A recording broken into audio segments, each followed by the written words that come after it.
As coisas principais que levam as pessoas à falência, em primeiro lugar, se questionar se quer usar o dinheiro como ferramenta para melhorar a vida ou como um placar para ser avaliado, a maioria nem está prestando atenção em você. Acho que ninguém poderia ter imaginado isso. Até mesmo as pessoas que leram antes e tivessem dito, ótimo livro, não imaginaram que ele se tornaria um dos livros de investimento mais vendidos de todos os tempos. Ninguém pensou isso, inclusive eu. Qual sua estratégia de investimento antes de ter tanto dinheiro comparada com agora? Simplifico ao máximo. Muitas pessoas pensam que nunca conseguirão ganhar suficiente. Como podemos mudar isso? Nossos cérebros nos sabotam para pensar que sempre estaremos falidos se não temos dinheiro agora? Eu acho que é. Bem-vindos de volta ao School of Greatness. Hoje nosso convidado é o Morgan Housel. Obrigado por me receber. Você lançou o livro O Mesmo de Sempre, um guia para o que não muda nunca. Estou ansioso para ler. E seu livro, A Psicologia Financeira, vendeu 4 milhões de cópias, certo? Nos últimos anos, sim. Eu queria te fazer uma pergunta sobre dinheiro e o futuro, para começar sobre ambos os livros, O Mesmo de Sempre e A Psicologia Financeira. Por que você acha que nossos cérebros nos sabotam para nos deixar sem dinheiro? Porque se baseando no passado histórico com nossas famílias e olhando para o futuro, muitas pessoas pensam que nunca conseguirão realmente ganhar dinheiro suficiente. Como podemos mudar isso? E por que, misteriosamente, nossos cérebros insistentemente nos sabotam para pensar que sempre estaremos sem dinheiro se não temos ele agora? Eu muito sobre isso, sobre a comparação e as expectativas, porque não existe como medir a riqueza. Não há como garantir que com X dólares tudo vai ficar bem. Tudo é relativo à pessoa ao seu lado. Quanto tenho a ver com você? E com aquela pessoa? No mundo existem coisas que tendem a melhorar para a maioria das pessoas, não para todas, mas tendemos a ficar mais ricos ao longo das gerações. Se você se compara apenas com seus concorrentes, e se você fica mais rico e eles também, então você não saiu do lugar. Esse é o problema. É por isso que você deve olhar para a renda média ajustada pela inflação, que dobrou desde a geração dos nossos avós. Mas nós não nos sentimos melhor por isso, porque agora estamos morando em casas maiores, dirigindo carros melhores, mas nossos concorrentes também. Então, relativo a eles, não saímos do lugar. E você pode facilmente imaginar um mundo em que nossos netos estejam vivendo 2 vezes melhor que nós, mas eles também não vão se sentir melhor por isso. Isso tudo baseado na comparação. Tudo porque você está comparando. Faz sentido do ponto de vista evolutivo. Porque não importa quantos recursos você tenha, o que importa, na verdade, é ter mais que você e que o próximo. Tem aquela piada das 2 pessoas e um urso. Um deles corre e o outro diz, seu idiota, você não pode correr mais que o urso. E o outro responde, eu não preciso correr mais que o urso, só preciso correr mais que você. Uau! É assim com dinheiro também. E é realmente triste pensar que você pode viver em um mundo onde tudo está melhorando e ainda assim você não aprecia nada disso porque estava esperando por tudo. Mas isso tem acontecido desde sempre e eu sinceramente acho que inevitavelmente vai continuar acontecendo eternamente.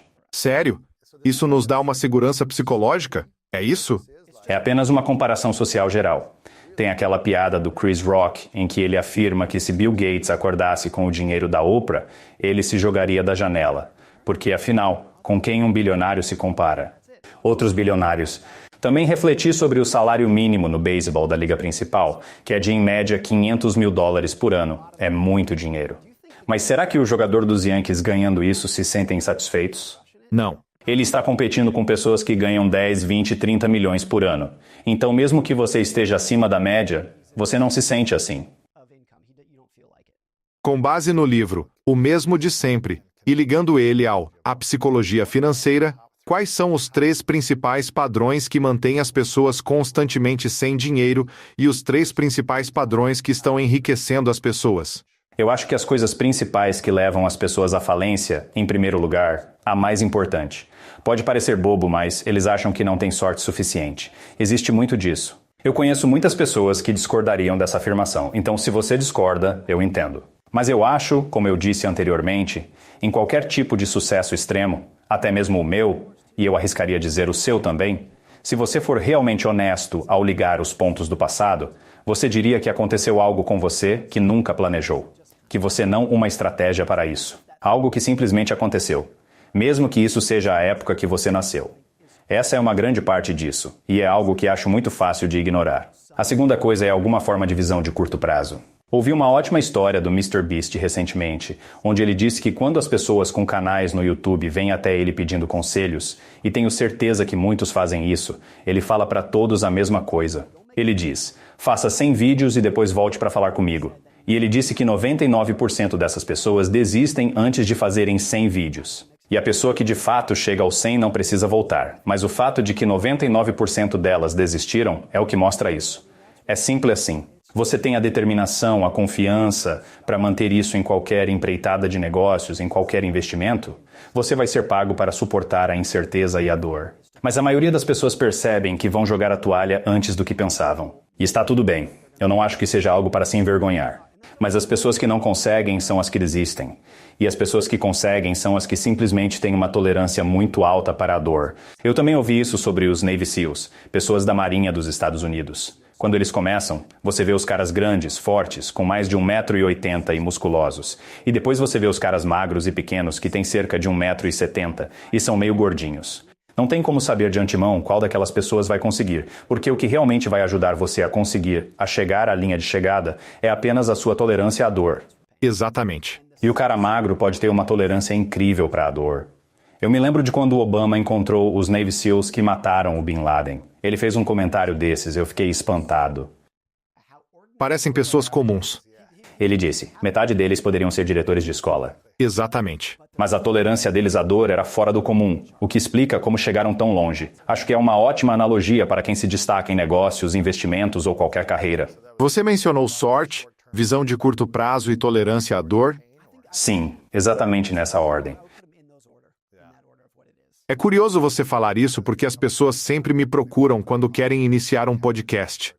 Estou nesse ramo há uma década, e a pergunta recorrente é sobre o segredo do sucesso. Honestamente, minha estratégia foi manter uma presença constante, 3 vezes por semana, durante todos esses anos. Não sou tão esperto quanto muitos que conseguem fazer seus programas virarem super virais e obtêm todo esse sucesso rapidamente. Apenas mantenho essa constância e sempre tento melhorar, aprender e pesquisar. Porém, muitos param após 6 meses ou 2 anos. Querem crescer mais rápido do que estão crescendo e ficam desanimados, e eu sou do tipo que vai curtindo.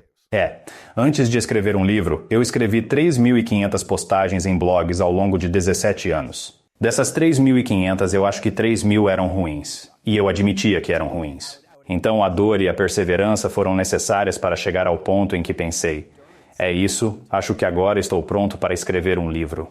17 anos? 17 anos, sim.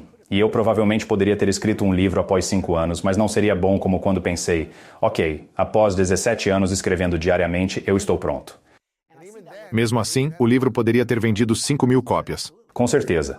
É o que imaginávamos. Vejo muito isso em novos blogueiros. Eles dizem que começaram um blog, escreveram 2 posts que ninguém leu, então desistiram. E o que eu falo é porque você precisa escrever mais de 3.000. E aliás, se você conseguir manter isso, as pessoas vão te dizer todos os dias o quão idiota você é, o quão ruim você é como escritor. E você vai ter que morder o lábio e aguentar. Porque no primeiro ano, você não vai receber muitos elogios. Talvez algumas pessoas que são escritoras incríveis consigam viralizar ou algo assim, mas é muito raro. Às vezes você vai passar 1 ano sem ninguém assistir, ouvir ou ler. Talvez nenhum, talvez 10 anos. Exato. Talvez 10 anos. E você também pode não ser tão bom. Exato. Você precisa saber se possui a capacidade ou não.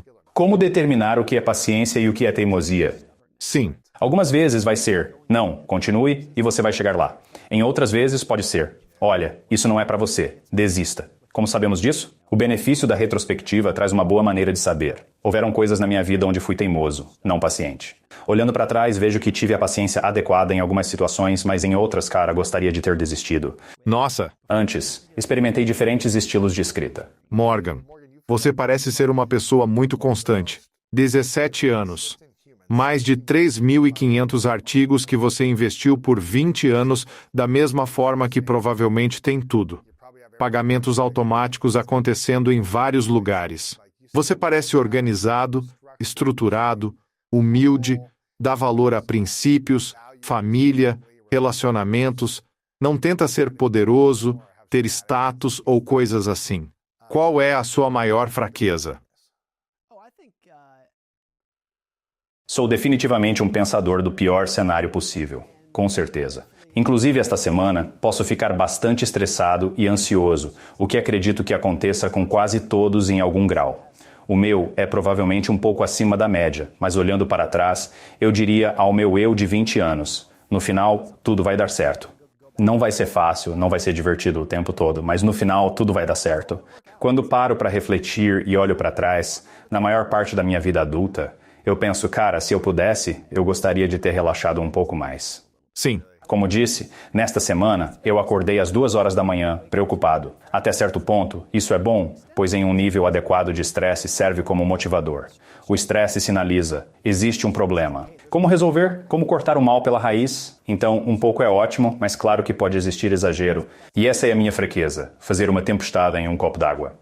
Além do estresse excessivo, qual é o seu maior arrependimento dos últimos 20 anos? Você pensa sobre ter deixado de lançar outro livro 5 anos atrás ou alguma oportunidade que você tenha perdido? Acho que não é nem profissionalmente, mas em certas situações sinto que poderia ter sido mais gentil com algumas pessoas e mais empático.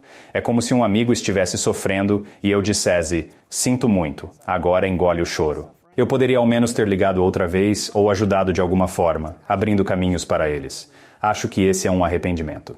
E olhando para trás, muito disso é porque eu penso, o que te deixa mais orgulhoso na vida? Não é comprar coisas, pelo menos para mim, não é vender livros ou ganhar dinheiro. E você mencionou algo assim, eu estou ajudando as pessoas? Estou realmente fazendo algo que vale a pena no mundo? Eu usei meu tempo na Terra para deixar ela um pouco melhor do que quando a encontrei? Acho que se você olha para trás e percebe que poderia ter sido mais útil para mais pessoas, talvez arrependimento não seja a palavra certa. Porque na época eu não pretendia causar nenhum mal. Eu não fui maldoso com as pessoas, espero, mas poderia ter sido melhor. Acho que isso é importante. É uma preocupação onde você pensa, bom, vamos aprender com isso e tentar fazer melhor. Sim. Então, por mais que a gente ganhe mais dinheiro, como saímos dessa armadilha? Para começamos a sentir que temos o suficiente, que somos suficientes, que estamos ganhando o suficiente? Como fazemos isso ao invés de apenas nos compararmos com outras pessoas? Acho que existem 2 respostas para isso. Falando de forma geral, sobre a sociedade, nunca vamos conseguir. E é por isso que é tão louco, sempre foi assim e sempre será. Tudo é relativo em relação às outras pessoas. Olha, se fôssemos comparar a nós mesmos com uma família de 500 anos atrás que tinha 10 filhos, dos quais 8 morreram antes dos 2 anos, seja o que for, será que hoje temos menos sofrimento? Claro. Mas mesmo assim, comparando o quão bem estamos na nossa prosperidade, é relativo. Acredito que, individualmente, seja possível, é mais fácil dizer do que fazer, mas é viável perceber o jogo em andamento e se questionar se quer usar o dinheiro como ferramenta para melhorar a vida ou como um placar para ser avaliado? E, acredite, a maioria dessas pessoas sequer está prestando atenção em você para começar. Não é? Essa é uma grande parte disso. Tipo, você acorda toda manhã correndo o mais rápido que pode, apenas para impressionar estranhos que nem sequer estão pensando em você. Eles estão ocupados pensando neles mesmos. Eu acho que, uma vez que você identifica esse jogo, suas aspirações sociais podem diminuir, não ao zero. Porque todo mundo quer parecer bem, se encaixar com seus amigos e tudo mais, mas acho que isso pode diminuir. E sua vontade de se exibir realmente diminui. Eu recentemente ouvi essa frase incrível que um Toyota top de linha é um carro melhor do que um BMW de entrada, porque um Toyota top de linha está cheio de coisas que te fazem feliz. Assentos agradáveis, um bom sistema de som, um teto solar, seja lá o que for, o BMW de entrada é apenas para se gabar, certo? Fora isso, eu acho que você deve passar pela vida querendo o que seria o Toyota top de linha. Não é sobre se exibir para os outros. É se fazer feliz, em vez de apenas tentar mostrar suas penas de pavão para impressionar as pessoas. Com toda a pesquisa que você fez sobre a psicologia financeira e agora, com o mesmo de sempre, sua vida mudou completamente nos últimos anos, financeiramente, socialmente, em termos de oportunidades. Você tem mais dinheiro agora do que tinha 3 anos atrás, provavelmente mais do que imaginava. Você tem mais oportunidades, você tem mais acesso, você tem mais de tudo. Sua vida melhorou ou piorou desde que você passou a ter muito mais? Eu diria que isso não aumentou a minha felicidade. Provavelmente me deixou mais satisfeito. Podemos confundir isso com felicidade, mas são bem diferentes. Não acho que estou mais feliz a ponto de acordar sorrindo mais que antes. Porém, penso que agora tenho menos dias ansiosos. Digo menos porque ainda existem. Então acho que isso removeu a ansiedade, mas não aumentou a felicidade. Penso que para a maioria das pessoas é sobre o que o dinheiro vai fazer por elas. Cada pessoa é um pouco diferente, mas creio que isso seja algo bem comum. Elimina o quê? Isso vai eliminar a ansiedade e diminuir o número de dias ruins que você tem. Não vai aumentar o número de dias bons que você tem. Ou, se aumentar, é pouco, porque as pessoas se acostumam à casa nova, ao carro novo e coisas do tipo. Você nunca vai se acostumar a ter dias ruins. A eliminação disso sempre será uma influência positiva na sua vida. Claro. Buscar essa satisfação vale a pena, é algo muito bom. Não estou dizendo que o dinheiro não faz nada por você, ele definitivamente faz. Mas satisfação não é felicidade. Uau! Isso tem sido assim para mim. Minha esposa e eu encontramos um estilo de vida que nos atende e ficamos por aqui. O que realmente importa é nosso tempo com nossos filhos, caminhadas, caiaque e não a busca por status comprando uma casa maior, um carro mais elegante. Isso realmente não nos atrai tanto. Entendi. Então, nesse sentido, nada mudou. Mas por que decidimos isso? O que você estudou antes de A Psicologia Financeira ser publicado, que você costumava conversar com pessoas que tinham mais dinheiro, que estavam fazendo dinheiro ou que assumiriam um risco? Você também fala no livro sobre isso, sobre assumir riscos e a sorte envolvida nisso. Você fala que você teve que testar uma teoria. Quando todo esse sucesso chegou para você, o que foi que te levou a perceber que, eu estou vivendo minha pesquisa? E como você reagiu? Eu acho que antes dos livros serem publicados, eu teria falado a mesma coisa que acabei de dizer. O dinheiro não vai te fazer mais feliz. Mas eu queria mais dinheiro também. Queria mais dinheiro. E quando você vivencia isso, para mim foi tipo, nossa, é realmente verdade. Isso é incrível. Mas dizer isso para alguém que ainda aspira a alcançar um determinado patrimônio, assim como eu fiz, mesmo que você acredite nisso, você fica meio, mas e agora? Mas realmente te faz feliz. Eu acho que vivenciar é incrível. Aposto que você também já teve essa experiência, não é? Sim. Acho que o que me faz mais feliz é saber que, eu trabalhei muito para criar algo. Eu superei desafios, coloquei isso no mundo, venci meus medos, acreditei em mim mesmo, consegui pegar uma ideia da minha cabeça e realmente agi para criar algo, para tornar real. E isso agregou valor às pessoas. Se me rendeu mais dinheiro, é só um bônus legal. Eu penso, nossa, que bom.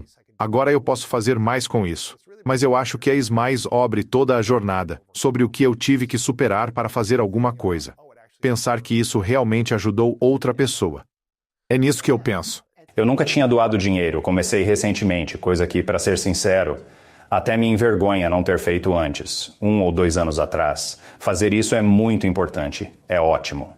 E se você pensa, será que comprar um relógio novo para mim ou um carro novo vai aumentar minha felicidade?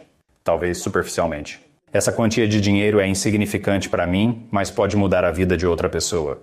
E então você percebe que investir é sobre alavancagem e juros compostos. E você vê a alavanca de tipo $10.000. Isso não vai fazer nada por você. Mas $10.000 podem realmente mudar a vida de uma pessoa para sempre. Aí é que você pensa, nossa, isso é algo muito importante. Sim. E eu acho que uma vez que você atinge um certo nível de vida material, seja qual for, talvez não para todos, mas existe certa. Culpa provavelmente não é a palavra certa, mas você vê que existe coisa errada no mundo. Então pensa, será que preciso inflar meu ego ou ajudar quem realmente precisa? Não. E essa é outra coisa que se fosse há 3 anos atrás eu diria, sim, isso é um problema. Mas quando você vivencia isso, é outra experiência.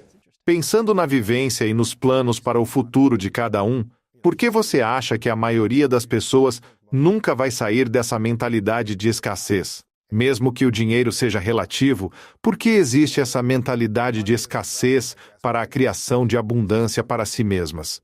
Eu acho que são 2 coisas. Primeiro, se você for honesto a respeito da história, o mundo é muito frágil e existe muito disso. Se olharmos para a história, é uma corrente constante de surpresas e contratempos, decepções, mercado em baixa, pandemia, mas existe um progresso ridículo embutido nisso. Isso não significa que eu pense que o mundo se transforma profundamente a cada 10 anos.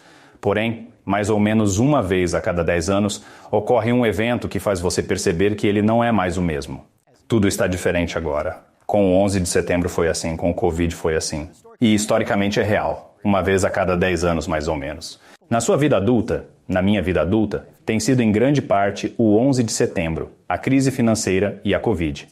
Uma vez que você viveu 2 ou 3 desses eventos, eu acho muito natural, saudável e preciso dizer a si mesmo que o mundo é um lugar perigoso e qualquer coisa pode acontecer.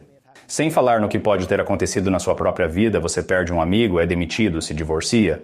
Então eu acho que esse nível de ansiedade não é só saudável como necessário.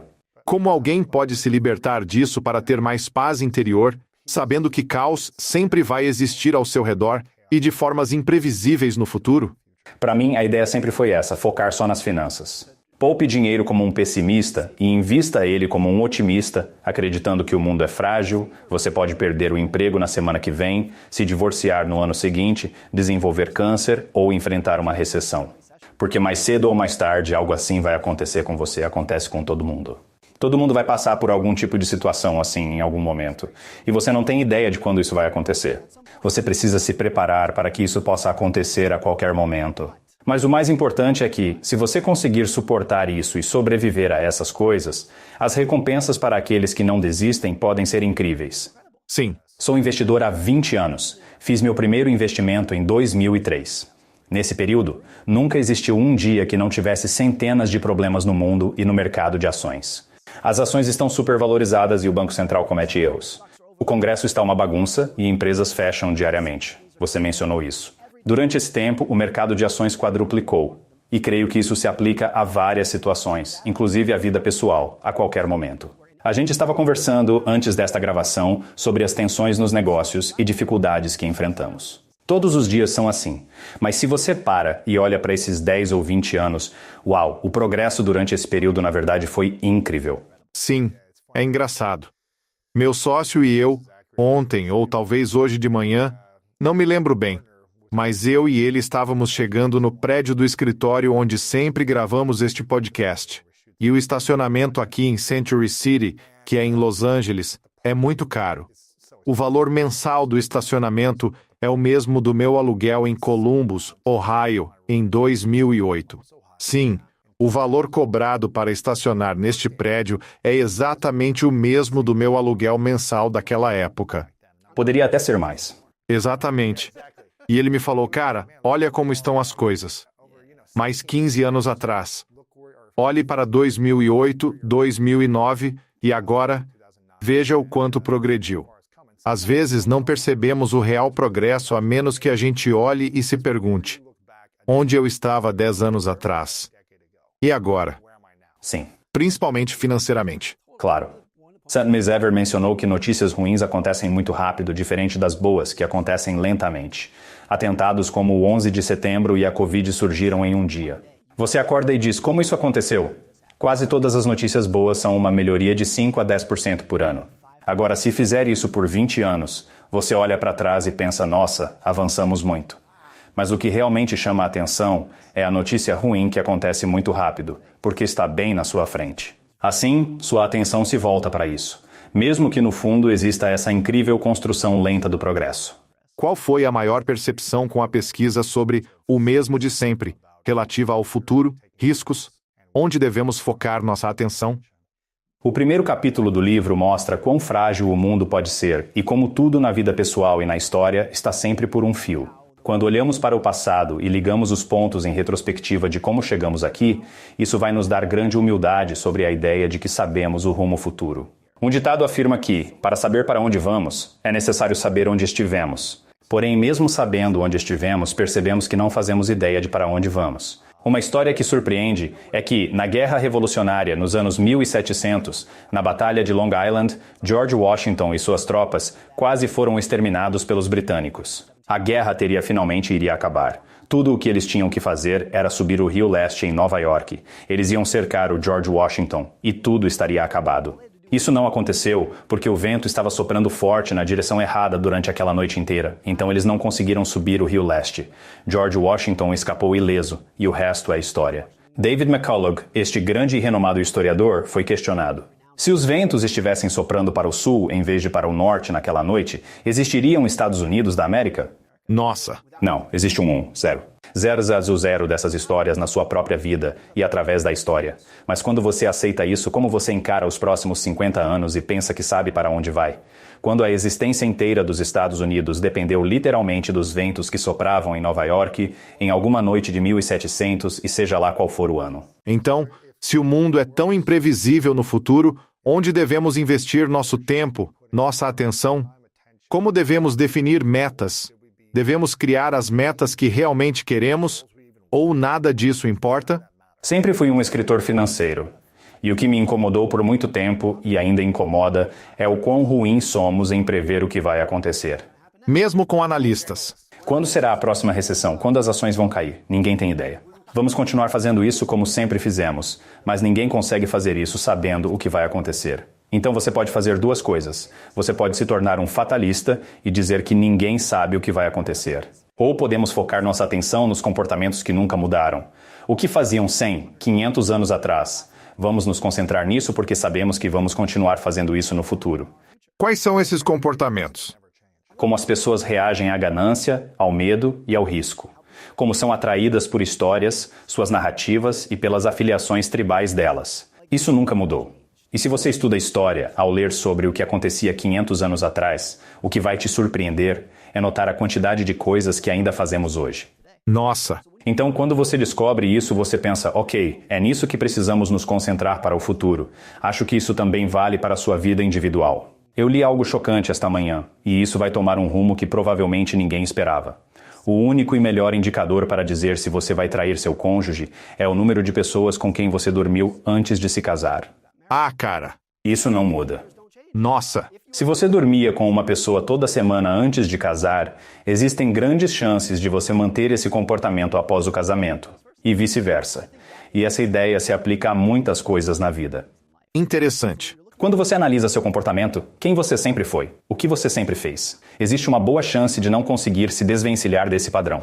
Com o que devemos nos preocupar em relação a nós mesmos ou às pessoas ao nosso redor quando se trata de dinheiro e oportunidades? Devemos nos preocupar mais com o desejo de poder, com a ganância das pessoas, com a inveja delas, com as emoções do passado que continuam emergindo hoje? Quais são as coisas com as quais devemos estar atentos? Eu acho que a característica mais perigosa no dinheiro, seja economizando ou investindo, é o medo de perder alguma coisa. Se você é suscetível a observar seus vizinhos, amigos ou colegas de trabalho enriquecerem, e isso te faz ferver de inveja. E mesmo que não pareça inveja, você vê e pensa, eu também preciso disso. Isso é muito perigoso por dois motivos. Primeiro, se você vê alguém enriquecendo rápido, existe uma grande chance de que isso não seja duradouro, que haverá uma reviravolta nisso. Seu amigo fez 10.000% em Bitcoin, você não vai conseguir repetir isso. Então, se você correr atrás disso depois do fato, você vai estar em apuros, vai perder tudo. A segunda coisa é como as pessoas mostram sua melhor versão. Falso provavelmente seja a palavra errada. Acredito que seja inocência, mas geralmente o que elas estão te mostrando pode não ser o que realmente é. Na faculdade, eu era manobrista aqui em Los Angeles e sempre me surpreendia. Algumas pessoas chegavam no hotel onde eu trabalhava dirigindo uma Ferrari, uma Lamborghini, um Bentley. E quando você acaba conhecendo algumas dessas pessoas, você vê que nem todas elas são bem-sucedidas. Algumas eram apenas associadas de algum escritório de advocacia que gastava metade do seu salário no aluguel de um Porsche.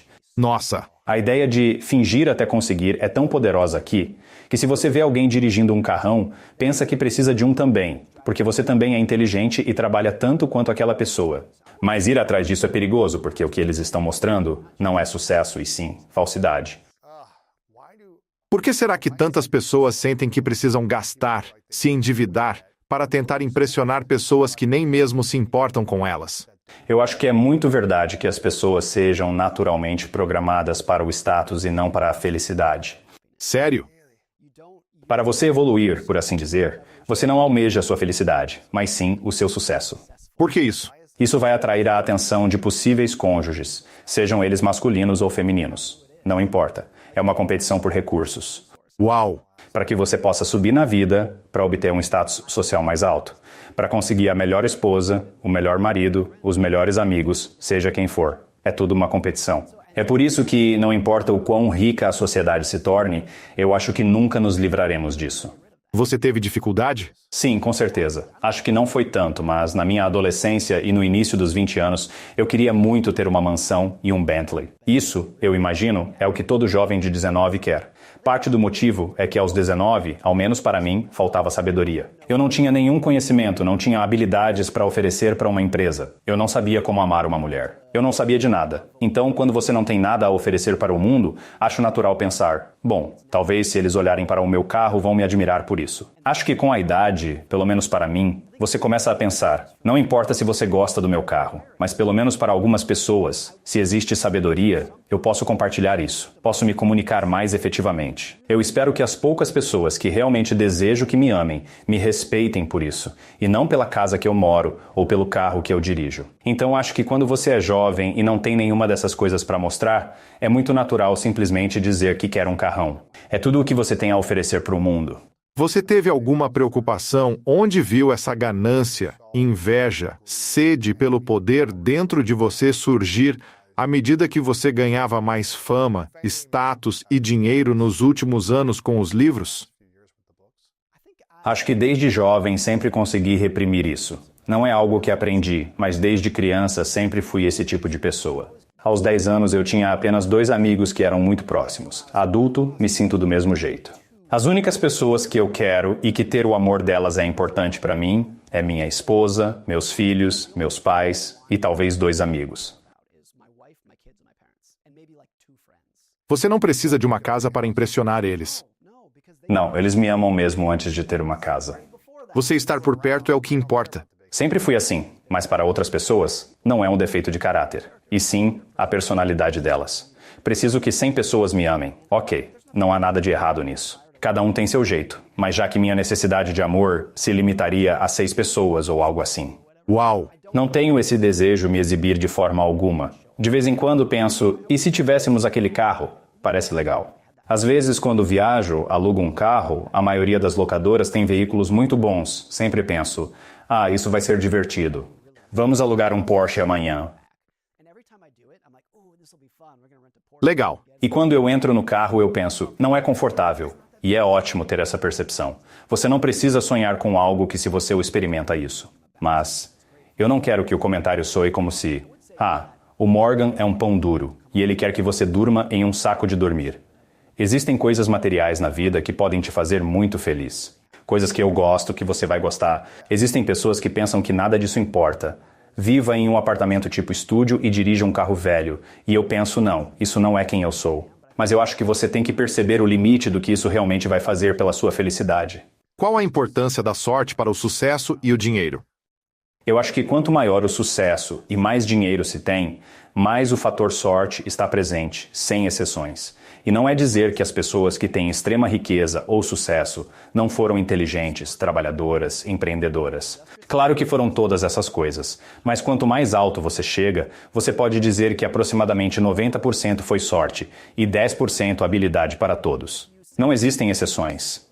E mesmo se você disser algo extremamente simples sobre o Steve Jobs ter nascido nos Estados Unidos no meio do século XX, vamos fingir que, supondo que se Steve Jobs tivesse nascido em Camarões em 1650, ele teria sido tão bem-sucedido quanto foi? Claro que não. Então, mesmo que seja apenas isso, a sorte envolvida nisso é enorme. Agora, as coisas acontecem quando a sorte e uma quantidade incrível de habilidade se encontram ao mesmo tempo. Mas eu acho que existem muitas pessoas no mundo que são tão criativas quanto Steve Jobs, tão determinadas quanto Bill Gates, tão motivadas quanto Mark Zuckerberg. Mas se elas não encontrarem seu momento de sorte em suas vidas, terão um nível mediano de sucesso. Não é? Acho que é sempre assim. Não é apenas preto no branco. Todas essas pessoas bem-sucedidas são ridiculamente talentosas no que fazem, mas é fácil apenas ignorar o resto. Saber o momento certo com as pessoas ao seu redor, as oportunidades, a fase da sua vida, tem tudo isso. Você previu o sucesso do seu livro? Não. Você achou que isso ia vender milhões de cópias? No que você pensou? Nem em 1000 anos. Para você saber que não é falsa modéstia, a primeira tiragem foi de 5.000 cópias. Nossa! Porque achamos que isso era o que ia ser vendido. Não imprimiríamos 5.000 cópias se soubéssemos que venderia 4 milhões. O primeiro ano foi um desastre. Tentando imprimir cópias suficientes para acompanhar a demanda, o que é grande problema. É bom problema para se ter, mas de fato é um problema. Então nem em 1 milhão de anos eu pensei que isso iria acontecer, nem a editora, nem ninguém. E eu acho que, mesmo olhando em retrospecto, não tinha como ter previsto isso. Acho que ninguém poderia ter imaginado isso acontecendo. Até mesmo as pessoas que leram antes de ser publicado, mesmo que tivessem dito, ótimo livro, não imaginaram que ele se tornaria um dos livros de investimento mais vendidos de todos os tempos. Ninguém pensou isso, inclusive eu. Isso é incrível. Como era a sua estratégia de investimento antes? Ter aquele dinheiro em comparação com agora, com a renda entrando toda semana. A abundância não mudou nada, nem um pouco. Há mais zeros, mas é a mesma exata distribuição. Qual sua estratégia? Simplifico ao máximo. Todo o meu patrimônio líquido é uma casa, dinheiro, fundos de índice da Vanguard e ações da Markel, onde participo do conselho. Apenas isso. Não tem mais nada. Maioria está em fundos de índice? Sim, quase todas minhas ações estão em fundos de índice. Resto é dinheiro. O dinheiro está em títulos do Tesouro. Eu considero isso lixo. Mas é um lixo. Dinheiro está desvalorizado agora, não é? Sim. Quando você começou a ver os zeros se somando e teve mais dinheiro, você chegou a pensar: por que não compro um carro novo e bonito? Faço viagens mais luxuosas? Ou compro algo para minha família? Será que devo investir em coisas mais arriscadas? Sendo sincero, se você olhar para os nossos gastos anuais antes e depois do livro, ele aumentou em 3 vezes. Algo assim. Então não é como se não tivéssemos gastado nada, mas ainda temos uma porcentagem muito alta para a poupança. Gastamos mais dinheiro, mas foi tudo em coisas que vão realmente melhorar a nossa vida, não por ostentação. Férias em família. Não estamos fazendo isso para nos exibir para outras pessoas. Nós fizemos muitas coisas no interior da nossa casa, porque é disso que nos beneficiamos, não no exterior da casa que as pessoas enxergam. Continuamos dirigindo o mesmo carro e coisas do tipo. Materialmente as coisas ficaram melhores para nós. Mas eu penso que é quase que inteiramente em coisas que estão nos fazendo felizes, e não coisas para mostrar para os outros. O que piorou desde que você começou a ganhar mais? Essa realmente é uma boa pergunta. Acho que existe a ideia de eu consigo manter isso? E olha, acho que se tudo isso acabasse amanhã, eu ficaria bem. Psicologicamente poderia doer por um tempo, mas acho que eu ficaria bem. Não espero que isso dure para sempre. Ser autor é muito parecido como ser um atleta. Você pode ter alguns anos bons, mas não vai ter 30 anos bons. Isso geralmente é muito raro. A não ser que você seja o John Grisham ou algo do tipo. É bastante raro. Então, acho que preciso me manter psicologicamente preparado e isso pode acabar a qualquer momento. Mas existe aquela coisa de que, claro, eu quero que isso continue. Você pode querer que isso continue, mas precisa ser realista sobre as chances disso continuar. Então você tem que pensar, olha, se você tem algum nível de sucesso, ótimo, incrível. Mas algum dia isso vai diminuir e isso pode doer um pouco. Tem uma citação do Will Smith que eu acho ótima e uso no livro. Ele diz: ganhar fama é a melhor sensação do mundo. Ser famoso é ok, mas perder a fama te traz uma dor que você nunca experimentou. Porque o que as pessoas gostam é da subida do elevador. É a mudança das circunstâncias. Não é ser famoso, é ganhar a fama. E acho que com dinheiro é o mesmo. Ser rico é ok. Ganhar dinheiro é incrível. Vamos olhar para alguém que tem 10 milhões de dólares. Ter 10 milhões de dólares faz essa pessoa feliz? Talvez. Mas o que realmente foi emocionante foi passar de 1 milhão para 10 milhões. Sim. Aquela subida foi incrível. Agora, quando você vai de 10 milhões para 1 milhão, vai precisar de um terapeuta o mais rápido possível. Por que é tão doloroso perder? Mesmo que você ainda tenha muito dinheiro, de 10 milhões para 1 milhão, isso ainda é muito dinheiro no banco. Mas por que é tão difícil para as pessoas perderem mesmo que seja 10% e começarem a mudar seus comportamentos e hábitos que levaram elas a isso? Acho que isso acaba se tornando parte da sua identidade. Fama e dinheiro são elementos que permitem que você diga, eu sou tal. Não importa o que venha depois, é a sua identidade. Você pode não dizer isso para os outros, mas na sua cabeça, você é uma pessoa rica, você não fala isso, mas é o que você é. Agora, com seu patrimônio reduzido, você começa a se perguntar, ainda sou quem eu pensava? Se dizia ser um empreendedor bem-sucedido e enfrenta um ano ruim, questiona isso. Qualquer momento que você tem que questionar sua identidade é péssimo. É muito angustiante. O que uma pessoa pode fazer nesse tempo em que as coisas estão oscilando para manter sua identidade e valores que fazem ela se sentir completa como pessoa, em vez de se avaliar pelas suas posses? Eu acho que é realmente importante, se você tem algum tipo de sucesso na vida, que sua identidade tenha sido formada antes desse sucesso. Na medida em que isso muda com a riqueza ou fama, é perigoso. Eu tenho quase absoluta certeza de que minha esposa diria que eu sou exatamente a mesma pessoa que era 5 anos atrás. Espero que eu esteja mais maduro, mas nada material mudou minha personalidade ou como eu trato ela, como eu trato meus filhos. Se mudou, é nisso que você vai te machucar na sua queda. Eu ouvi uma história uma vez sobre soldados romanos antigos.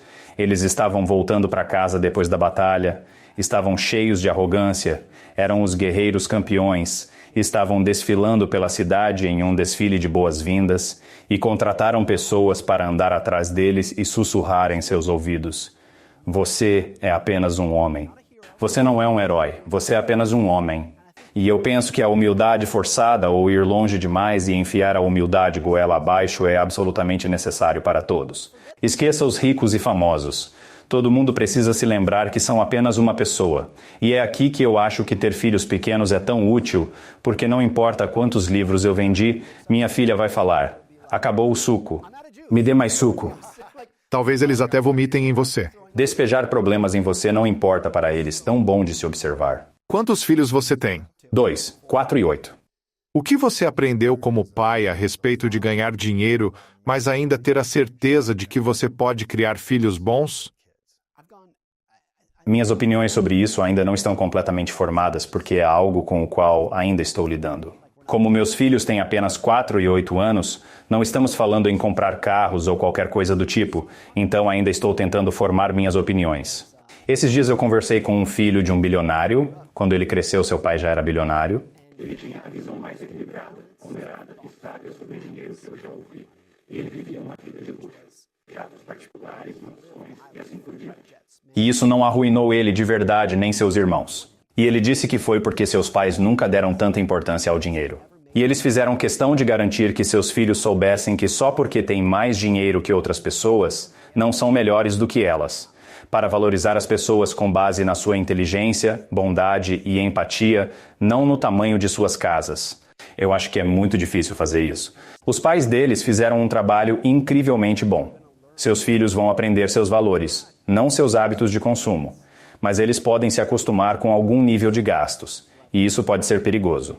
Não é tão simples, mas eu acho que em grande parte eles vão aprender seus valores. E ele citou uma coisa: sempre que você vê um rico mimado, um garoto que não só tem muito dinheiro, mas é um pestinha, um mala, não é porque os pais estavam dando dinheiro para ele, é porque os pais não fizeram um bom trabalho ensinando valores. Eu fico dividido entre essa ideia de, se você quer criar filhos bem equilibrados, não dê dinheiro para eles, não mime, mas na verdade, podemos proporcionar uma vida boa para eles se nos esforçarmos ao máximo para garantir que os valores venham primeiro. Eu fico em cima do muro, porque é mais fácil falar do que fazer. Sim. Quando você fala isso parece incrível, mas como fazer? Como se aplica isso? Também penso que existe algo muito importante, que é muito específico para cada criança. Imagine se o Bill Gates, Elon Musk ou Mark Zuckerberg tivessem herdado um 0,0 de dólares aos 18 anos. Isso não teria atrapalhado eles de forma alguma. Eles eram ambiciosos, independentemente do dinheiro. Se eu herdasse um 0,0 de dólares aos 18, seria um desastre. A maioria precisa ser motivada pelo medo de não ter sucesso. Porque se você sempre fala para seus filhos que eles sempre vão conseguir, que você sempre vai dar dinheiro, eles não vão ter esse medo. E isso é perigoso. Interessante. O equilíbrio é necessário. Acho que já ouvi você falar sobre atletas que declaram falência poucos anos após a aposentadoria, embora tenham muito dinheiro. Também existem os ganhadores de loteria que cometem suicídio, passam por uma depressão ou perdem tudo em pouco tempo. O que realmente diferencia as pessoas que perdem todo o seu dinheiro daquelas que conseguem acumular muito, continuam ganhando dinheiro e sabem como manter isso? Para mim, enriquecer e se manter rico são habilidades distintas e muitas vezes negligenciadas. Geralmente vemos o dinheiro com uma única habilidade, mas ganhar muito dinheiro e mantê-lo por gerações são coisas diferentes. Ficar rico exige otimismo e riscos, além de autoconfiança para buscar sucesso. Preservar a riqueza é o oposto. É uma habilidade completamente contraditória. Você realmente precisa ser pessimista e paranoico a respeito disso. E ser otimista e pessimista ao mesmo tempo e fazer com que esses dois tipos de sentimentos coexistam é muito difícil, e não são muitas pessoas que conseguem fazer isso com sucesso. E você claramente vê isso nas estatísticas, como na conhecida lista da Forbes de bilionários. Ela tem uma rotatividade de cerca de 70% a cada década. Sério? Não por pessoas morrerem, mas pelo fato de estarem no topo e depois caírem por terra. Eles se expõem a muitos riscos? Eu acho que isso é o que eles mais fazem. Não é o único ponto, mas é esse tipo de personalidade que te faz perder tudo. Um bilionário nunca diz, tudo bem, isso é suficiente, e depois saca o dinheiro para investir em títulos municipais. Não é? Eles não vão fazer isso.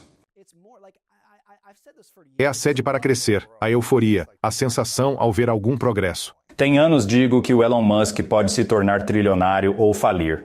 Na verdade, é um chute, mas creio que seja 50-50. Você não viu uma entrevista dele? Há pouco tempo atrás, ele estava falando algo do tipo, vamos ver no que vai dar. Sim. Os 44 bilhões investidos e talvez ele perca tudo. Sim. E ele falou, vamos ver no que vai dar. É assustador. Ousado. Ele está tentando ir para Marte. É óbvio que ele é ousado. E ele arriscaria 44 bilhões para conseguir. Insano. Posso estar errando nos números, mas quando ele vendeu sua primeira empresa, na década de 90, e pegou o dinheiro do PayPal, acho que ele ficou com cerca de 300 milhões de dólares. Investiu aproximadamente 295 milhões de dólares na Tesla e SpaceX. A probabilidade de falência das duas era cerca de 99%. E ele provavelmente estava de acordo com isso.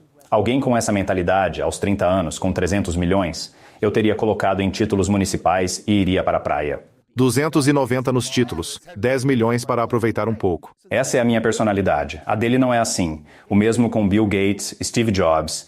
Todas essas pessoas, quando ganham dinheiro, não conseguem parar. E eu admiro muito essa personalidade, mesmo que não seja a minha. É quase como se eles estivessem tranquilos com a ideia de ficar sem dinheiro, porque eles sabem que podem ganhar novamente. Jeff Bezos fala sobre uma técnica para minimizar arrependimentos. Como funciona? A cada grande decisão, ele se imagina com 100 anos em seu leito de morte, querendo ter o mínimo de arrependimentos. Então ele se lembra de quando começou a Amazon em 1993 ou 1994, ciente da pequena chance de sucesso, mas sabia que se não tentasse, se arrependeria pelo resto da vida. Se tentasse e falhasse, não se arrependeria. Não tentando, lamentaria para sempre. Agora, falando de mim, eu não sou assim. Acho que com a minha personalidade, se eu largasse meu emprego, conseguisse 10 milhões de dólares com dinheiro dos meus amigos e familiares, começasse um negócio e ele falhasse, eu ficaria destruído.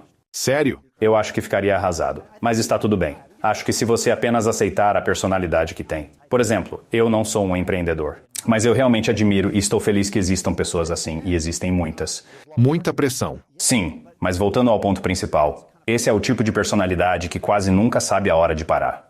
Existem alguns exemplos. Bill Gates é o melhor exemplo de alguém que foi capaz de assumir riscos absolutamente estratosféricos e, ao mesmo tempo, por outro lado, ser muito conservador no que ele estava fazendo financeiramente.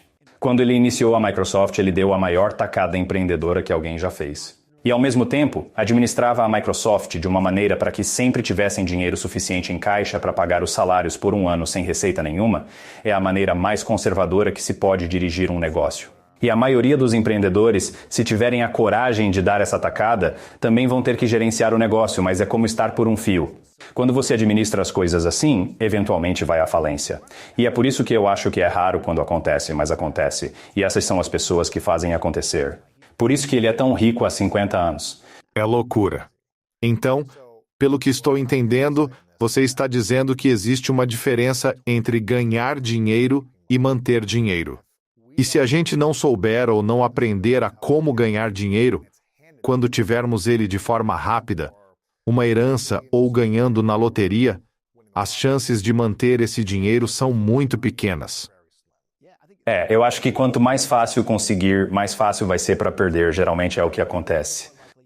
Interessante. É como ir para Vegas e jogar com o dinheiro da casa. Nem pensa, só quer mais. Não pare. Esse dinheiro não tem valor ou importância para você. Então você usa ele para cá, para lá. Mas se você estiver cavando buracos, ele é valioso, porque é trabalho árduo, simboliza seu suor. Será que isso acontece mais porque você pensa, nossa, eu gastei 10 anos da minha vida para ganhar esse dinheiro, ele é muito importante para mim porque ele é o resultado do meu esforço.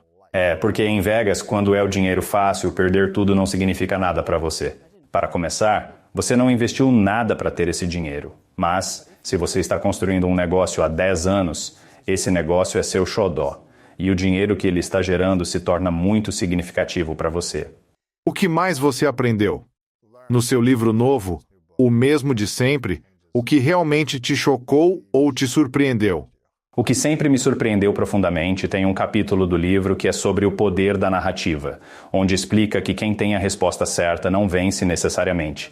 Quem diz a coisa precisa não vence. Vence quem conta a melhor história. A história que querem ouvir é daquela pessoa que faz as outras pessoas se alinham e dizerem: sim, este é o meu cara. Isso é visto na política sempre. Um político pode propor políticas muito ruins, mas se é o que as pessoas querem ouvir, ele vai ser o que está ganhando. Alguns especialistas em política podem dizer: bem, segundo os dados deveríamos fazer, esse político nunca vai vencer. É a pessoa que bate na mesa que vai ganhar todas as vezes, em ambos os partidos. Não importa de quem venha. Barack Obama, muito carismático. Trump, um excelente contador de histórias. Em ambos os lados, é sempre quem vai vencer. Mas acho que você vê isso em quase todos os empreendimentos. No negócio, na mídia, a melhor história sempre vence. Eu uso o exemplo do livro de Ken Burns, que faz esses documentários sobre história. Ele é o melhor documentarista que já existiu. E ele fez um documentário sobre a Guerra Civil. Ele saiu em 1990. Mais americanos assistiram aquilo naquele ano do que assistiram o Super Bowl. Uau! E isso foi para a Guerra Civil. Não é um tema novo. Todo mundo sabe o final. Conhecem história. Mas ele contou uma história tão envolvente que você ficará aí. É um documentário de 14 horas e 100 milhões de americanos assistiram tudo. E Ken Burns falou sobre o que é tão poderoso em um documentário que é fácil de ignorar é a música de fundo. E ele disse que ele literalmente editará o roteiro para que um certo batida na música de fundo combine com uma certa palavra e o momento certo dela. O momento exato dela. Para que, quando essa palavra poderosa for falada pelo narrador, pausa dramática, haja essa batida na música de fundo para chamar sua atenção. Provavelmente, o que está na tela também ajuda na conexão emocional e reação. Então é o seguinte: Ken Burns é o melhor historiador? Não. Ele está descobrindo informações inéditas sobre a Guerra Civil? Não. Mas é o contador de histórias mais brilhante que já existiu, e por isso o mais bem-sucedido. Ele conta sobre o passado melhor que todos. Melhor que qualquer outro, mesmo conhecendo todas essas informações. Seus documentários sobre eventos marcantes da história americana, como a Segunda Guerra Mundial, o Vietnã, a Grande Depressão, são fascinantes, apesar de sabermos como terminam. Pelo que aprendeu, a melhor história vence. Como contar histórias melhores sendo tímidos, introvertidos e sem confiança? Não nos comunicamos bem. Como escritor, aprendi a força de ir direto ao ponto. É fácil subestimar o quão curtos são os períodos de atenção das pessoas, seja numa conversa informal ou escrevendo um e-mail ou mensagem de texto. Qual é seu ponto? E pronto.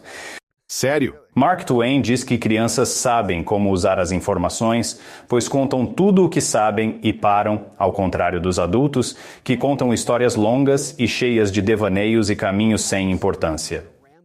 Portanto, ser conciso é importante na arte de contar histórias. Foi isso que Ken Burns fez, buscando experiência mais imersiva. Bem, aqui está o interessante, até para Ken Burns. Um documentário de 14 horas sempre cativante, sem perder nenhuma palavra. É intencional. É intencional. Existem livros de 100 páginas com 90 a mais que o necessário. Há também os de 1000 páginas onde cada palavra precisa estar. Assim, brevidade não é sinônimo de curto. Significa que a cada linha, você está sempre cativado pelo que está lá. É eliminar o excesso e ir direto ao ponto. Assim, em todo momento no documentário do Ken Burns, há um ponto, e ele está te contando sobre ele. E quando termina de falar sobre aquele ponto, ele passa para o próximo.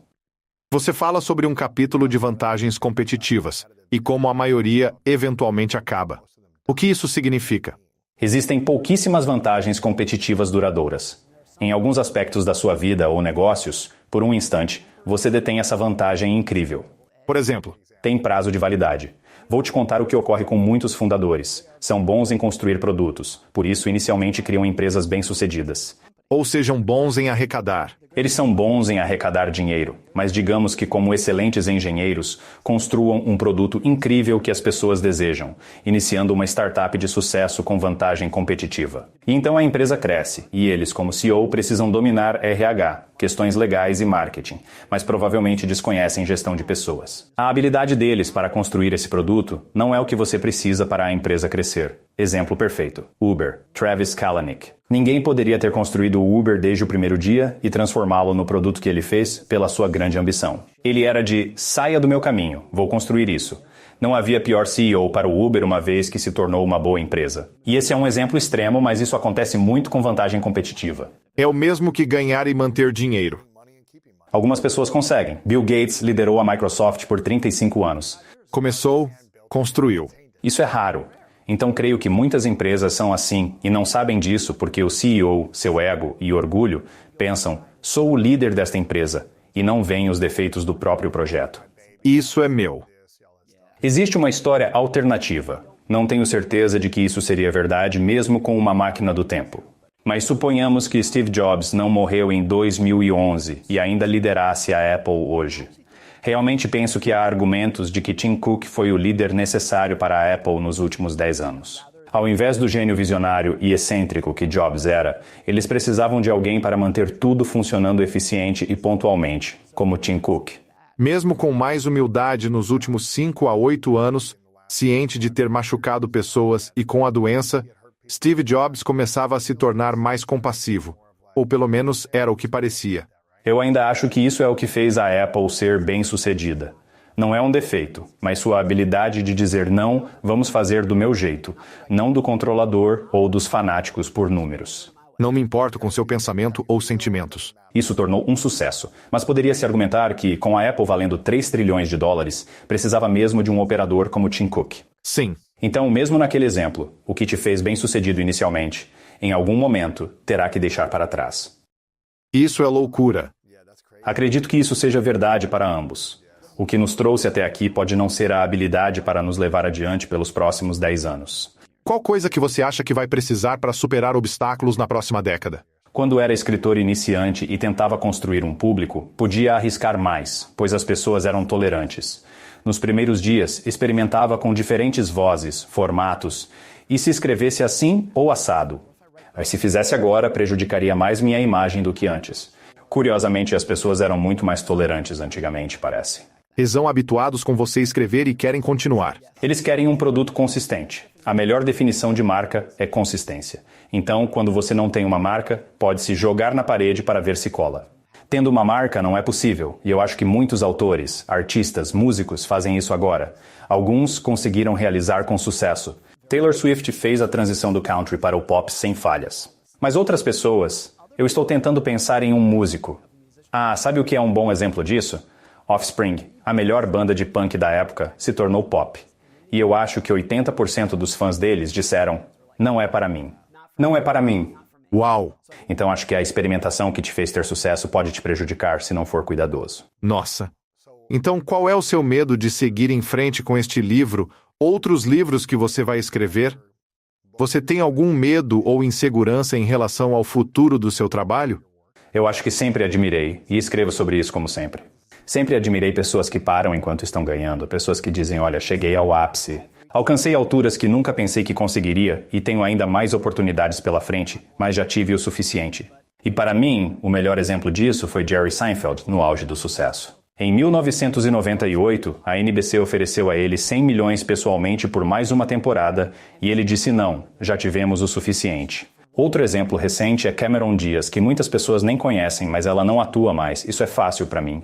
E eu acho que basicamente ela disse que alcançou tudo o que queria. Tipo, terminei. Estou pronta para passar para a próxima fase da minha vida. Sabe, outra pessoa que eu vi recentemente é Freddie Prinze Jr. e agora é piloto de corrida. Ele apenas disse, alcancei tudo o que queria na atuação. Vou partir para outra coisa. E eu acho que você poderia contrastar isso com pessoas que insistem em continuar mesmo quando não são mais bem-vindos. O melhor exemplo disso são Os Simpsons, que foi o melhor programa.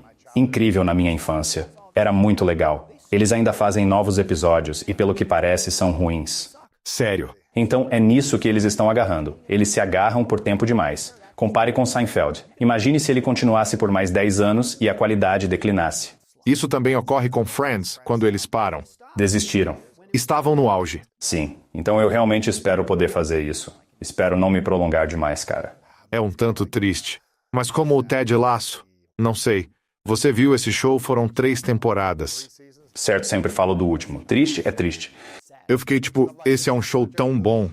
Se você é produtor e quer deixar seu público com um sentimento, é triste por ter acabado. Creio ser difícil aceitar, mas acho que é verdade. Especialmente quando tem uma grande audiência, pode ganhar mais dinheiro, inspirar e alcançar mais pessoas. Sim. Isso é algo bom, diminuir o seu potencial? Sim. Eu acho que isso vai te deixar mais feliz, por poder olhar para trás e pensar, eu conquistei algo grande, em vez de dizer, eu conquistei algo grande, mas a realidade me alcançou e eu não consigo mais fazer isso, e fui forçado a desistir. Ao invés de sair nos meus próprios termos, imagine, por exemplo, o Jerry Seinfeld desistindo nos termos dele, em vez de correr o risco de ser cancelado 10 anos mais tarde, e o que isso teria feito com a própria identidade dele. Simplesmente as pessoas não assistem mais. Sim, então eu acho que sair Dave Chappelle também é parecido. é menos questão de sair por cima do que nos próprios termos. Interessante. Como se relaciona com você? O que acha? Espero meio que ter um plano para isso, para quando escrever outro livro no futuro, isso já esteja meio que planejado. Eu poderia dizer, tipo, é isso, acabei. Sério? Concordo plenamente. Pode ser 3. Sim.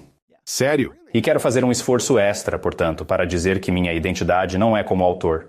É minha profissão e uma paixão. Mas minha verdadeira identidade é ser pai, marido, amigo. Isso é o que me define. Uau! E que eu nunca vou desistir, mas já que essa é a minha identidade, estou tranquilo deixando tudo o resto de lado. Então qual é o seu propósito? Pai, marido, amigo. É só isso? Isso é incrível. Eu sei que é meio clichê dizer isso, mas de que adianta a sua carreira se você não conhece seus filhos? Não existe um mundo onde seja possível ter grande intimidade e relação com seu cônjuge, filhos e amigos, estar presente e ter tempo, e ainda um propósito diverso para usar seus talentos e habilidades em benefício de pessoas ou comunidade? E eu acho que alguém como Seinfeld fez isso. Ele deixou o programa, mas continua fazendo stand-up. Ele começou outro show, Comedians in Cars Getting Coffee. Então, ainda está na sua praia. Mas no seu auge, ele soube parar. Você pode escrever outro livro. Não acho que existirá um mundo onde definitivamente escreverei outro livro, mas escrever mais 10? Acho que não. E agora estou realmente orgulhoso disso. Admiro alguém como John Grisham, que escreveu 70 livros ou algo assim. Fico feliz que essas pessoas existam, mas penso que, olhando para trás na minha vida, ficaria muito feliz e satisfeito de poder dizer: eu tinha isso. Dediquei-me totalmente. Parei nos meus próprios termos e depois dediquei minha vida ao que era o meu propósito. Uau! E não consigo imaginar um mundo no qual nunca estaria escrevendo, mas fazendo isso. De diferentes maneiras. Nota 10, eu acho, é uma série limitada para mim. Você trabalha como freelancer, no seu blog, eventualmente escrevendo para o New York Times ou criando outros conteúdos que desejar. Certo? Essa parece ser a visão para você nos próximos 10 anos, pelo que parece. Lembro de ter visto Liz Gilbert. Não sei se você não está familiarizado com Liz Gilbert. Comer, rezar, amar. E não consigo lembrar se foi uma palestra TED ou algum vídeo onde ela falou sobre como, em sua mente, ela percebeu que seu maior sucesso provavelmente ficou para trás, e que vender outro livro com 10 a 20 milhões de cópias no futuro é altamente improvável. E como ela conseguiu entender isso, como as pessoas se preparam para ter sucesso e percebem que o sucesso nem sempre vai continuar crescendo até você morrer. Bem, diria que, para mim, é certamente verdade quanto à psicologia financeira. As chances de eu superar isso são baixíssimas. Não nulas, mas muito baixas. Acho que me conformei. E se você pode dizer, se esse é o maior problema na sua carreira, que é ser bem-sucedido demais quando jovem, por favor, ficará bem. Mas isso pode doer um pouco. Muitos famosos jovens acabam tendo uma vida adulta problemática. Atores, estrelas, Michael Jackson, famoso desde os 5 anos. Sua vida, um desastre completo. Creio que muitos astros mirins são assim. Desde a infância, se todos, incluindo adultos, reverenciarem você, tratando-o diferentemente, penso que isso é uma doença mental da qual nunca se recupera. Certamente há contra-exemplos, mas são poucos. É definitivamente algo realmente difícil. Certo. E então acho que, se sua identidade não é sua carreira, eu faço questão de demonstrar isso. E também é possível que, uma vez que eu tente recuar, percebo que dói mais do que eu imaginava. Meu pai foi médico por 25 anos, se aposentou e cerca de 6 meses depois disse que queria voltar a trabalhar meio período e em uma forma diferente de medicina. Mas ele disse que ser médico era sua identidade, e quando se aposentou e acordou na manhã seguinte dizendo, não sou mais médico, ele disse que não gostava disso. Então acho que é possível que essa visão que tenho de me retirar vai ser mais fácil falar do que fazer. Sim, e acredito que se ganha muito valor ao criar algo que impacta e inspira outras pessoas. Então, se focar só na sua família imediata, pode haver alegria limitada nisso, certo? Sim, com certeza. Então é importante. Mas também, se eu penso no que realmente me traz muita alegria na vida, são minha família e amigos. É isso aí. Mas eu amo escrever, amo pesquisar, eu realmente amo. Não parece um trabalho para mim, eu realmente adoro. Mas perde completamente significado quando comparado à alegria que eu obteria de outras coisas na vida, cara. E há tantas pessoas que eu admiro e considero heróis pela sua profissão. E você olha o que esse foco exclusivo fez com a vida pessoal deles. E novamente, estou feliz que eles existam, mas eu nunca desejaria isso para mim. Certo. Tipo, nomeie qualquer negócio, investidor, celebridade. A razão do sucesso deles é porque se dedicaram 24 horas por 7 dias da semana à carreira, o que significava que não tinham tempo para os filhos ou o cônjuge. Então eu escrevi outro dia, entre os 10 homens mais ricos do mundo, há um total de 13 divórcios acumulados. E eu acho que 7 dos 10 se divorciaram pelo menos uma vez. Agora, é uma amostra pequena. Tipo, não sei o quanto estamos tirando daqui, mas eu acho que há verdade no fato de que eles são bem-sucedidos porque colocaram tudo em seus negócios à custa de tudo o resto. Sim, importar-se com os outros, estar presente e disponível. Arrependo-me por minimizar o tempo com meus filhos, concentrado em ganhar dinheiro, à beira da morte. Tenho 1 bilhão, mas meus filhos não me amam. Certo. Vi alguém entre 70 e 80 anos, um empresário de sucesso, possivelmente valendo centenas de milhões. Não recordo seu patrimônio, mas alguém indagou sua definição de sucesso. E ele respondeu sinceramente: meus filhos ainda querendo passar tempo comigo como adultos por vontade própria, não simplesmente porque tenho dinheiro, mas porque realmente gostam de mim. Porque gostam de você. Eu acho que eu me arrependeria da vida se eu tivesse filhos e eles não quisessem passar tempo comigo quando fossem adultos. Sim. Seus filhos não respeitam nem admiram sua sabedoria, amor e devoção. É disso que estamos falando, certo? Completamente. Warren Buffett diz que sucesso é quando quem você deseja que te ame realmente te ama. Então, como disse antes, quero que minha esposa, filhos e pais me amem. Se eles me amam, eu fiz 9 das 10 na minha lista da vida que eu preciso. Se eles não amam, nada mais vai importar. Estou animado com seus livros, mas o mais recente, o mesmo de sempre, oferece insights sobre muitas coisas neste mundo. As pessoas precisam dar uma olhada. É uma história sobre o imutável em um mundo que sempre muda. E eu acho que as pessoas estão sempre tentando prever o futuro e planejar melhor. Mas o que você falou é, realmente olhar para a história e ver o que vimos no passado, o que pode nos dar alguns insights. Mas ainda vamos ser muito imprevisíveis no futuro. Sempre. Há uma citação de Voltaire que eu uso no começo do livro que é: a história nunca se repete, mas o homem sempre se repete. Os eventos específicos nunca se repetem, mas o comportamento sempre foi o mesmo e sempre será. E esses comportamentos-chave são o quê? Como? As pessoas reagem à ganância, risco, medo e oportunidade, grandes motivadores. É exatamente igual. Ao observar a história do mercado de ações e ler sobre as atitudes e sentimentos durante o crise de 1929, percebe-se que é exatamente igual ao que teriam hoje. Não mudou nada. Essas são apenas partes primitivas do nosso cérebro, reagindo a ameaças e oportunidades que não mudaram em milhões de anos. É a essência de quem somos. Durante a Covid, um evento diferente, todo o papel higiênico do supermercado esgotou. Esse acúmulo ocorre há séculos. Quando um furacão vem, se mora nessas áreas, os biscoitos doces desaparecem rapidamente. Biscoitos? As pessoas adoram ficar confinadas em casa, buscando calorias baratas e não perecíveis como biscoitos doces. Isso sempre acontece, como se tornou quase um meme quando há um furacão, as prateleiras de biscoito ficam vazias. Loucura. Sempre teve coisas estranhas, acho que assim será. Há mais alguma coisa que tenhamos perdido hoje? Eu acho que a maior coisa nos meus 2 livros são 2 grandes aprendizados.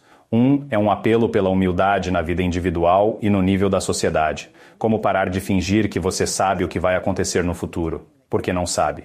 Eu não sei. Você não sabe. Ninguém sabe. O outro é um apelo para olhar para dentro, ao perceber que a solução financeira certa, a solução de carreira certa para você, vai ser diferente da que é para mim e vice-versa. Não porque discordamos um do outro, mas porque somos pessoas diferentes. Sim. Não há uma solução única para todos em quase nada na vida. Você deve gastar tempo se observando para descobrir quem é e o que quer, e para jogar seu jogo. Uau! O que verá no espelho ao finalizar este ano, refletindo sobre mudanças para o próximo? Acho que vou me olhar no espelho e dizer que dei tudo de mim. Eu dei o meu melhor. Nem sempre foi perfeito.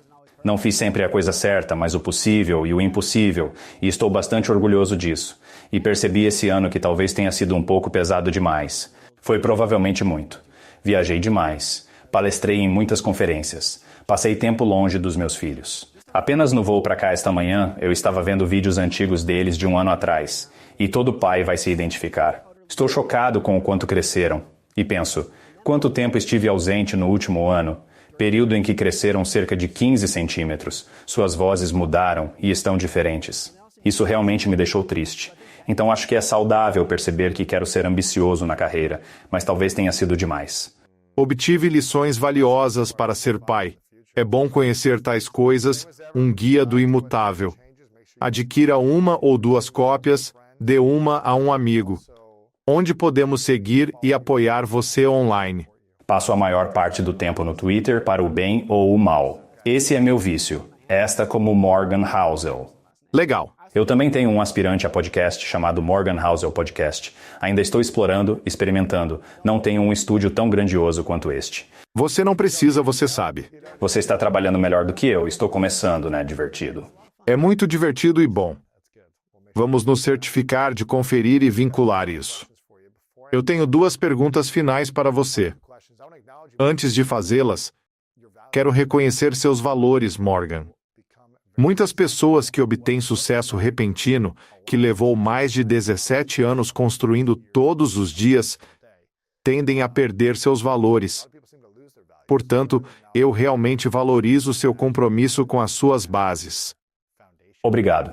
Ser uma boa pessoa, ser gentil com os outros, ter humildade, olhar para dentro, ser um bom marido e pai e um bom amigo. Então eu realmente reconheço você por focar nisso como sua identidade, e não no seu sucesso profissional. E quando as pessoas me perguntam quem eu sou, eu digo que sou um homem amoroso, apaixonado e sábio, porque é assim que eu quero ser lembrado. É assim que eu quero ser conhecido pelos meus amigos, espero que pelos meus colegas e todos também, certo? E eu não sou perfeito o tempo todo. Tenho certeza de que as pessoas nem sempre falam isso de mim, mas é quem eu quero ser e é como eu quero aparecer. Saber como você quer ser lembrado é realmente importante. Sim. Buffett fala para escrever o próprio obituário e viver à altura dele. Que quero que digam no meu funeral? É estranho pensar nisso. Ninguém exaltará a grande casa de Morgan e seus numerosos e potentes carros. Quero que digam que fui um bom pai, marido e amigo. Ele ajudou sua comunidade. Então, como eu posso viver minha vida à altura disso? Assim, no meu funeral, é isso que eles realmente dirão. Eles afirmam verdades. Sim, é lindo. Reconheço isso em você e acho incrível você viver assim com tanto sucesso. Obrigado. Estas são as últimas duas questões chamadas 3 verdades. Imagine um cenário hipotético. Você pode viver quanto quiser, porém é seu derradeiro dia na Terra. Você pode alcançar o sucesso, aposentar-se a qualquer momento, parar no auge, continuar enquanto desejar, realizando seus maiores sonhos e viver a vida ideal, pessoal e profissionalmente. Porém, no último dia na Terra, terá que levar seu trabalho com você. Todos os livros, artigos, áudios, vídeos e conversas desaparecerão. Pode deixar apenas 3 lições para o mundo. Seria o que teríamos do seu legado. Quais seriam essas 3 verdades para você, amigo? Uma seria: quanto mais sorte você tem, mais gentil você deve ser. Deve haver uma correlação direta entre esses dois, e eu acho que a maioria das pessoas tem mais sorte do que percebem, e por isso deveriam ser mais gentis do que já são, mesmo sendo pessoas ótimas e gentis.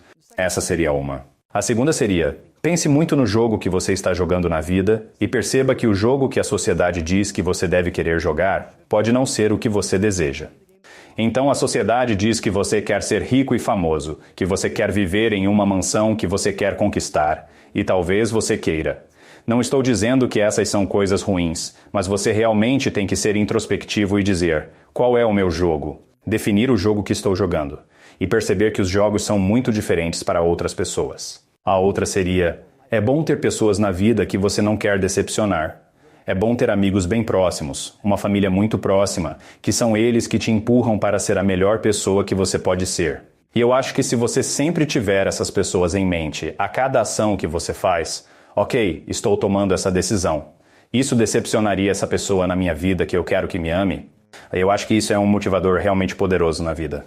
Isso é lindo e adoro. Última pergunta, Morgan. Qual sua definição de grandeza? O meu é acordar todas as manhãs e fazer exatamente o que você quiser, com quem você quiser, pelo tempo que quiser, é ser independente e autônomo. E para a maioria das pessoas, o que elas querem fazer é acordar e realizar o seu melhor trabalho. O importante é que você está fazendo isso nos seus próprios termos, sem alguém te dizer o que fazer ou como fazer. Agora, isso não quer dizer que todos devem ser empreendedores, mas eu acho que a capacidade de ser você mesmo é de onde quase tudo de ótimo na vida vem, tanto na sua felicidade individual, quanto no número de empresas, inovações. Tudo de bom na vida veio de alguém que estava fazendo isso porque queria fazer, não porque alguém mandou fazer. Então, independência e autonomia são aspectos realmente chaves do efeito do sucesso e da grandeza. Havia provavelmente algum elemento em mim que quase gostava do sofrimento, porque então eu entrava nesse espaço. Quando você perguntou como eu me sentia, obtendo os primeiros $20 mil por mês, minha meta era ganhar tanto quanto meu pai.